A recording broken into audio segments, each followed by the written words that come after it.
Hello and welcome to the latest in the series of our player profile series for the 2020 season.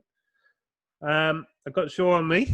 Now I'm going to talk about one of my favourite players, so you're not allowed to destroy him and wreck my dreams. Oh, excellent. I look forward to dissecting him. 63, so not a high price. Not AJ Green. Don't say it like that. No. Yes, it is the amazing elite AJ Green. 63. Should I be drafting him, Sean? No. Why? No, I won't destroy it. Let me just put it this way. No. How's that? Does that make you feel better? Do you want me to tell you why? Hardest schedule. Cincinnati have got the worst schedule this year. That's the first thing I'm looking. Have to throw a lot then, so that's a good thing, right? Tick one for AJ Green there. To a player who has not been well, or should we say without injury for a while now. Those factors alone should make you swerve away from AJ Green very, very hard for this year. Anyone could be unlucky. Rookie quarterback coming in with a worse, more difficult schedule. And we had a lot of people. Can he be worse than Andy Dalton? Well, Andy Dalton is the Red Rifle is a fairly steady quarterback. He went to, When you say steady, you mean rubbish, right? No, I mean, look, there are only 32 trigger men at any one time. Out of those 32, there's probably only going to be a handful of really, really great ones and a lot of potential in that 10 mix. And then you've got the bottom half. I'd say Andy Dalton was in that sort of outside the top 15 every year, but certainly not the bottom 10. So where does that put him? Bog standard average. Is that exciting? No. Can it get you a job in the NFL? Absolutely. Is it great for fantasy? Definitely not. So, where else can you draft a top 5 wide receiver in the 6th round? That is not a top 5 wide receiver. He has not been a top 5 wide receiver for a very long time. Multiple times. But not in the last few years, Al. The problem is, as much as you love him... It's in a different year, though, isn't it?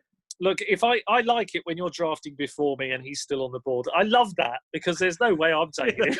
You know what's coming. So, I mean, I'm even sorry. Even my microphone giving up the ghost there. It tries to fall over.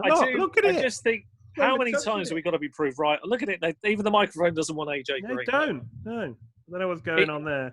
It's not, honestly. How many years are you going to try to bang the drum for AJ Green? When are you going to give up with AJ Green? Every year, because he's elite. Even after he's retired. Yeah. He'll still be on the field the same amount of time. At least I won't be able to draft him then. There isn't a resurgence left in the player. He's just too injury plagued for me. It's too much inconsistent. It's a very tough schedule there. If you're going to take a shot at Cincinnati wide receiver, it's got to be Tyler Boyd. Surely. No, he's rubbish. Got to be. He's absolute garbage. Don't be wasted. He's 71. He's going around the same thing. He's so bang average. If you want a bang average player with no upside, then he's your man. Well, look, I'll tell you what we do. We should have a bet. I mean, we actually need to go back over some of our bets from last year. I noticed you've been avoiding those. What do you mean? I won them all. I won every bet. Did you? Yes. Are you sure? Yes. Aaron Rodgers outperformed Baker Mayfield. Yes. Yes, he did, yeah. Yeah, Baker Mayfield's rubbish, as I told you. Yeah, that's very true. And so is Tyler Boyd. Tyler Boyd is Mr. Average. He's not exciting. He can't do anything. He struggled with that AJ Green on the field. AJ Green's a class above most wide receivers in this class. He's got so totally good upside. You're not paying a high price. Obviously, there are risks. He is. There are the odd risks. To be fair, he is cheap. But when you're buying hospital benches, that's a great price to pay, isn't it? I'm not touching him. Sorry, Al. But, it's a hard swerve for me. I haven't drafted him in the last 63. I've never regretted not drafting him in the last 3 years, and I got a funny thing that I probably won't regret drafting him again this year. To be honest, you will regret it. I hope you prove me right, but I think there's too many factors against him doing well. The good thing about it is you'll get him about 80 or 90 because everybody's off him. So 60. Yeah, you're right. Actually, that is at 63. That is the one benefit of AJ Green for this year. Someone has him at 25, and it's not even me. Yeah, the price is cheap. I will say that. And I mean, I guess if you've already got an established team, let's look at the other receivers around him, right? Michael Gallup, okay, he's okay, but he's not. He's not likely to produce what he did last year. So no, I agree. Admittedly, Jarvis Landry's already injured. He could miss part of the season. He's a good player. Yeah, I think there are some concerns over him before he starts. They're Yeah, never going to be the elite player that AJ Green's been. Obviously, no, is partly, is somewhat. Yeah, Yeah. I agree. I mean, look, you are right. The price is cheap enough. You could take a shot at him, but I've got to be honest. I just hate these kind of players. Once they reach a certain point, I just can't go anywhere near him. Sorry, He'll be dropping anyway. He'll be around 80. Yeah.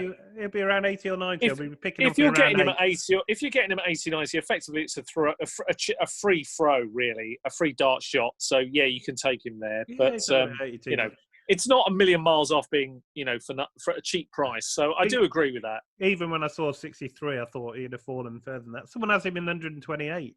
That's probably you. Yeah, that might be me, actually. Yeah. In fact, he wouldn't even be on my draft board because certain players never make it. It's embarrassing that people have put people like Waller above him. No, that is embarrassing. Yeah. I mean, AJ Green, admittedly, he's not got the best record of staying fit, but if he does, elite. They can't cover him.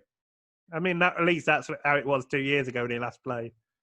If we could see AJ Green back to his best, it'd be amazing. I just think they've got too many other problems. I mean, you've got the young rookie quarterback coming in. The schedule's horrendous for him. I mean, really horrific. The young rookie quarterback who threw about 60 touchdowns and look, 600 yards. That's amazing. Well done. But you didn't do it in the NFL. You're about to find out really. He had no one as good as AJ Green on his roster. I'll tell you that. Yeah, no, that's true. But we're going to find out how good this kid is, really. We'll see. What I want to see from him is to see if he's got it. Can he, when the chips are down, can he stay positive? Everybody tells me he can. Okay, I'll bow down to the people who are closer to it. I'll go with you on this. I'll say, okay, you know better. But what I can definitely say is many quarterbacks have been broken in the NFL fire. At the Bengals.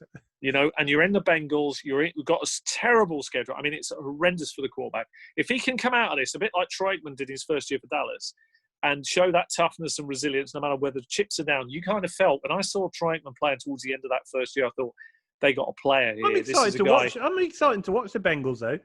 Joe Burrow, AJ Green, it's definitely Tyler Average Boyd. Tyler Average Boyd. They got T. Higgins. Yeah, they've got some players. They've got weapons. You got John Ross. I mean, he's never injured either. That bloke. That's true. But he had a couple of breakout games last year. John Ross. I mean, he can't stay healthy either, but. I mean, it does sound good, does it? This option late on if you're looking got for John a Ross, AJ Green. You got the toughest schedule coming on a rookie quarterback. I don't know about you, but that's really selling it to me. I mean, I haven't mentioned Auden Tate yet. Joe Mixon, Bernard. He's got weapons. He has got weapons. Yeah, he has definitely got some weapons. I want to see what he does under the rush and the pressure of the defense. John Ross was. I thought he was really going to break out at one stage last year. Yeah, that massive game, where he destroyed somebody, 2 touchdowns and 138 yards or something. I want to make a slight prediction, and I know he's been more bust as well, mainly bust, isn't he? Really, I suppose. I'm going to make a prediction that's going to sound very odd, and I apologise if it's going to alienate anybody because they're going to think I'm just being nasty, but it's just a fact. You're going to see Burrows have a really difficult game in that first 4. And it wouldn't surprise me that there are multiple turnovers. And I'm not just talking one or two. That's normal for a rookie quarterback, isn't it? Yeah, I'm talking 5 turnovers kind of business. And that'll be the moment we really find out about this kid. Yeah, what he's maybe he's got that leadership. People tell me he's got great leadership skills. I want to see that this year. If he could stay tough, he'll try and force it though. If they're behind, because they've got to play the Ravens and the Steelers. I mean, it's tough. It's a horrendous. Even the Browns are better. There's some really difficult games for them. I think he will force it. I mean, the thing is, when you look at him at college level, when people talk about that year he had, and of course, I mean that's easy, isn't it? It's so easy to say what a great quarterback. It's easy. Everybody can do that. It's actually harder to stick your head over the parapet and say, I'm actually not convinced yet. And it's the wise thing to do sometimes because we have to make some really difficult calls. I'm not saying that he may not be great, right? What I've said is he's going to have to prove it at this level. Until we get here, I don't trust any rookie quarterback for a while, actually. I certainly won't be trusting him, and that also affects his weapons. So the only player that kind of avoids that a little bit is Joe Mixon because I don't think it really affects his way of playing or his game flow. And, he's played He's It's a pretty pretty solid, isn't difficult he? situations, you know, and I think he's Yeah. come out of it with a lot of credibility. As I Joe mean, he Mixon. did okay on a really poor offense last year. Yeah, didn't he, and that's a Mixon? credit to him to even be fantasy relevant. You think, wow, well done to him. Okay, well there you go. I think Sean's in on AJ, all in on AJ Green, like I am. Yeah, chips all in. I'm pretty much what you said, booking wasn't my it? trip to Vegas based on that. You've got to take a few risks. Maybe not every draft, but maybe the odd Yeah, one. but not. This is not Treat the risk yourself. I want. If he drops to 80, snap him up. Yeah, There it's you go. not the risk I want.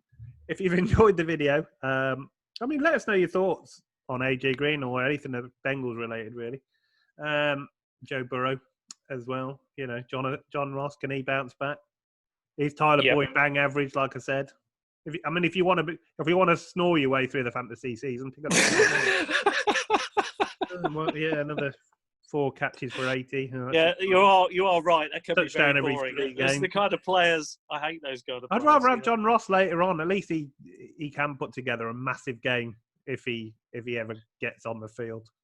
Someone's got to play though. So you said it's Tyler Boyd. They're all there, all weapons. You said it's Tyler Boyd. Tyler Boyd, yeah. I can't draft him. He's too boring. No, that's fair enough. Okay. Well, others are believers though. So you know, if you want to defend Tyler Boyd, you know, leave a note down in the comments. Thanks for watching. If you've enjoyed the video, give us a thumbs up, and we'll see you on the next one.